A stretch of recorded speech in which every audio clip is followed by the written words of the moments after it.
सादर नमस्कार। मैं आपका, आपके परिवार, समाज और राष्ट्र का शुभचिंतक, वही डॉक्टर प्रेम आर्योधा पुनः उपस्थित हूँ आपके सामने। और आज हम चर्चा करेंगे आपके साथ ज्ञान को लेकर के कि ये ज्ञान का स्वरूप क्या है, ये क्या है। देखिए, ज्ञान तो हर एक के अंदर, हर एक जीव के अंदर विद्यमान है। जैसे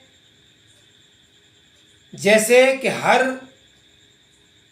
प्राणी के अंदर प्राण विद्यमान है, ऐसे ही उसके अंदर उसकी क्षमता के अनुसार उसके अंदर वो ज्ञान भी विराजमान है, विद्यमान है। अब इस विषय को लेकर के हम थोड़ा आगे बढ़ते हैं कि ज्ञान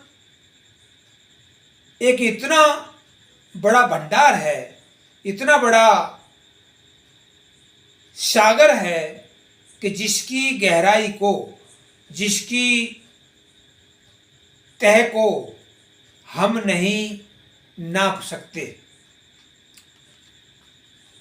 अनंत ऊंचाई और अनंत गहराई वाला ये जो ज्ञान है, ये उस परम तत्व परमात्मा, जिसको हम परमात्मा कहते हैं, परमेश्वर कहते हैं, ये साक्षात उसी का ही स्वरूप है। कई बार आपने देखा होगा, सुना होगा, समझा भी होगा कि विशेष परिस्थितियों में, विशेष संकट में हम परमात्मा को, ईश्वर को, उस परम सत्ता को याद करते हैं और वो परम सत्ता हमें, हमारे माइंड को कोई एक ऐसी युक्ति, कोई एक ऐसा यंत्र या मंत्र प्रदान करती है कि हम संकट से बाहर आ जाते हैं। तो वो है शब्द ज्ञान। फिर कहा कि हमें दुखों से बचाता कौन है, संकट से बचाया किसने? तो भाई बिल्कुल सरल और सीधी सी बात है, हम सब के लिए ज्ञान ही है जो हमें हर परिस्थिति में, हर संकट में, हर स्थिति में ज्ञान संकट से, समस्याओं से हमें राहत और निजात दिलाता है। ये ज्ञान का स्वरूप या इसका विस्तार अनंत है, इसको हम नाप नहीं सकते। हमारे पास, आपके पास, किसी के भी पास इसको नापने का कोई पैमाना ऐसा नहीं बना जो उसकी गहराई को या उसकी ऊंचाई को नाप सके। मैं बात कर रहा हूं सीधी सीधी आपसे कि मनुष्य जीवन इस सकल सृष्टि में सबसे श्रेष्ठ श्रेणी में आता है। मनुष्य का जीवन तो सृष्टि का सबसे श्रेष्ठ अगर प्राणी गिनती में किया जाता है तो वो मनुष्य है, उसकी गिनती होती है। क्यों? कि कुदरत ने, प्रकृति ने वो शक्ति इस मनुष्य को प्रदान की है जो किसी अन्य प्राणी को प्रदान नहीं की। और वो शक्ति क्या है? विवेक की। बुद्धि की, ज्ञान की, यह है मूल बात। मनुष्य को जो दिया है कुदरत ने जीवन के साथ साथ, इस शरीर में जो दो ये जो हाथ दिए हैं, 10 ज्ञानेंद्रियां, जिसमें 5 कर्मेंद्रियां और 5 ज्ञानेंद्रियां, यानी 10 इंद्रियां, 5 कर्मेंद्रियां और 5 ज्ञानेंद्रियां, ये केवल और केवल आपको उपलब्ध हैं। इस सृष्टि में तमाम प्राणियों के पास ये शक्ति नहीं है जो तुम्हारे पास है। और वो शक्ति क्या है? ज्ञान की, विवेक की, बुद्धि की, 5 कर्मेंद्रियां और 5 ज्ञानेंद्रियां। 5 कर्मेंद्रियों में क्या आता है? हाथ, पैर, गुदा, लिंग और ये जिह्वा। जिह्वा का कर्म बोलना, और हाथों का कर्म काम करना, पैरों से चलना। इस तरह से ये 5 कर्मेंद्रियां, कुदालिंग, मलमूत्र का विसर्जन, और 5 ज्ञानेंद्रियां, कान, नाक, आंख और मुख और त्वचा।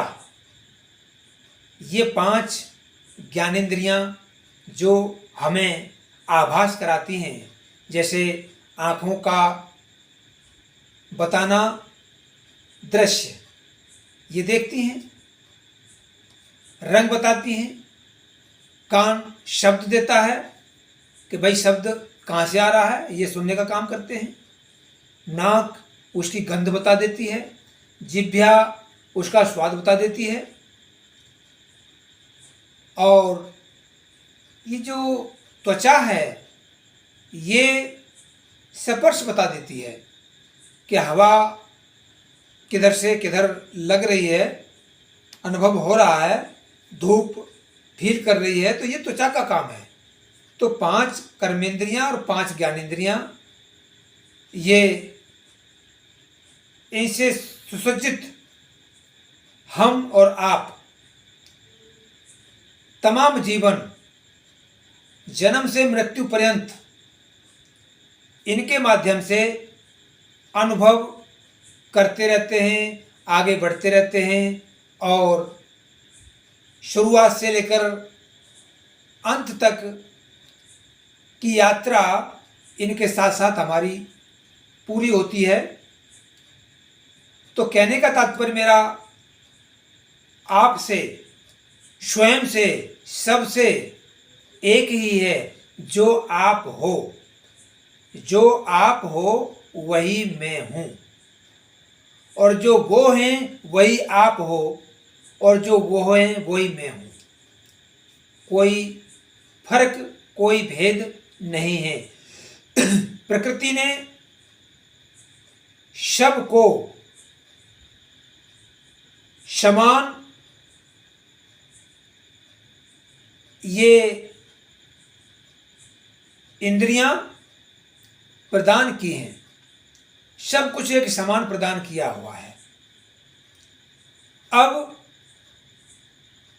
देखना यह है, समझना यह है कि कौन कितना आगे और कौन कितना पीछे खिसकता है। समान, हम सब समान हैं, एक जैसे ही हैं, कोई भेद नहीं, कोई फर्क नहीं। लेकिन अब जब समान हैं तो अब बारी है आगे दौड़ने की। समान लाइन पर खड़े हुए हैं, एक ही रेखा पर खड़े हुए हैं। एक भाई दूसरे से बहुत आगे, एक भाई एक से बहुत पीछे। तो उसका रीजन विवेक, बुद्धि, और ज्ञान में विषमता। और कहते तो हम यूं हैं कि कर्म का सौदा है। हाँ, मैं मानता हूं कर्म का सौदा है, लेकिन कर्म करने का जो मार्ग प्रशस्त करता है वो विवेक है, वो बुद्धि है, वो ज्ञान है। कर्म ज्ञान से बनते हैं और ज्ञान से बिगड़ते हैं, अज्ञान से बिगड़ते हैं। तो इसलिए हम सब जितना अर्जित कर सकते हैं, जहां से भी ले सकते हैं, ज्ञान का अर्जन और बुद्धि का विकास करें और विवेक को बढ़ाएं, तो हम अपने जीवन को, इस मनुष्य के जन्म को यहीं सफल और सार्थक सिद्ध कर सकते हैं। तो प्यारे भाइयों और बहनों, दुख और सुख जीवन में आते हैं, जाते हैं और आएंगे और जाएंगे। इनको कम करना, खत्म करना, ये हमारे विवेक पर, हमारी बुद्धि और ज्ञान पर निर्भर करता है कि हम उनका जवाब, उनका मुकाबला किनका, संकटों का, दुखों का, समस्याओं का कैसे करें। देखिए, मुकाबला तो करना पड़ेगा। अगर हम मनुष्य की योनि में आए हैं, मनुष्य का जो चोला धारण किया है, तो ये संघर्ष के लिए ही, संघर्ष के माध्यम से अपने आप को मजबूत बनाने के लिए ही मिला हुआ है। तो कभी भी जीवन में निराशा की किरण हमारे में आनी नहीं चाहिए। हमें सदा उस परमात्मा, परम सत्ता प्रकृति का धन्यवाद करते हुए हर समस्या का मुकाबला सहर्ष करना होगा। घबराने की